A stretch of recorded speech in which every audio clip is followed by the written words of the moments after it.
دا علم دا دین دی دا زده که دې ته وخت ورکه. نن سبا اسباب ډېر دي که نور نه داسې ښه علما هغه چې صحیح عقیدو والا وي هغې بیانونه اوره، د قرآن ترجمې د صحیح اهل علمونه اوره، او داسې نور د فرض مونځ پابندي کوه، د کوم څه شي نه چې الله منع کلی، غیبت نه منع کلی وغیره، دا ټول مه کوه، مسلمان ته ضرر مه رسوه. دا جنتونه به او ستا به پې سري. دا د همیشوالي دپاره دا ځایونه دي او دغه نعمتونه دي او ډېر اسان عمل دی.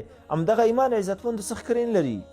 دقه موږ او تاسو ایمان په الله باندې راوړی دی او انشاءالله دقه ایمان دی د خپل وس مطابق ځان ساتو د نارواونه او اعمالو باندې عمل کوو. نو په دې وجه باندې نور عزم اضافه کو، نور په ځان کې کوشش پیدا کو، مهنت پیدا کو، نارواونه قطعا ځان وساتو او څومره چې د نیک کارونه د خپل وس مطابق پکې ځان استعمال کو.